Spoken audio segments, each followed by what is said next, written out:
Bonjour à tous, aujourd'hui nous nous retrouvons pour une nouvelle recette de gâteau au chocolat extra simple et vraiment super délicieuse à réaliser. Vous aurez besoin pour la génoise de 200 g de beurre mou, 150 g de sucre, 4 œufs entiers, 150 g de noisettes en poudre, 130 g de farine.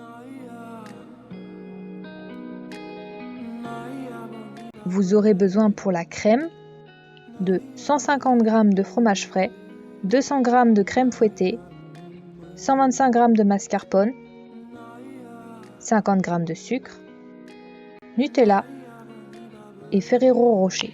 Vous aurez besoin pour le décor de quelques Ferrero Rocher ou d'une poule en chocolat, suivant l'occasion pour laquelle vous faites ce gâteau.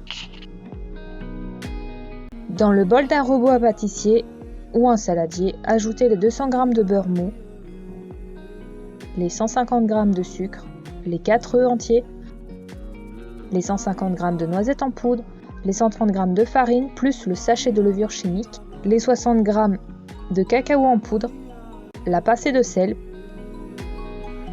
puis faites tourner votre robot sur puissance maximum jusqu'à ce que tout le mélange soit bien homogène et forme une belle pâte ayant doublé de volume.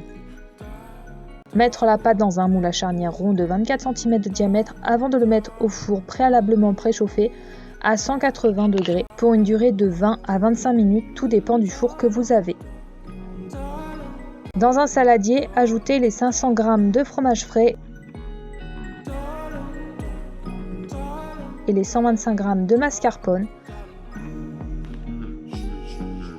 Dans le bol d'un robot pâtissier ou un saladier profond, ajoutez 20 cl de crème liquide bien froide, puis montez cette dernière en chantilly à l'aide du robot pâtissier ou d'un fouet électrique si vous n'avez pas de robot pâtissier. Incorporez ensuite la chantilly au mélange fromage frais et mascarpone en soulevant bien la masse de bas en haut pour incorporer la chantilly délicatement au mélange.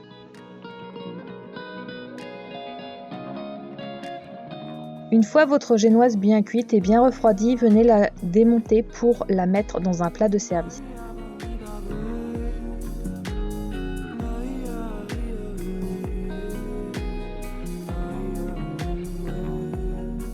Venez ensuite creuser à l'aide d'une cuillère un puits au centre de la génoise tout en mettant le restant de génoise dans un bol.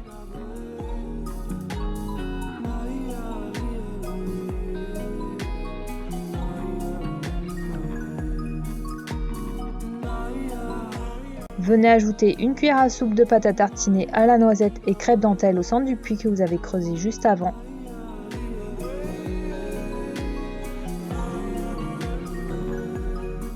Ajoutez ensuite quelques Ferrero Rocher au centre du puits. Puis mettre la crème dans le puits et sur le gâteau.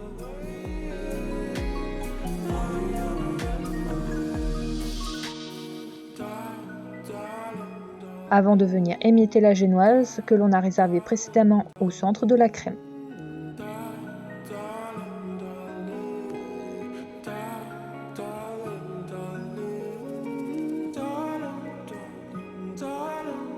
Décorez avec quelques Ferrero s'il vous en reste ou un autre décor.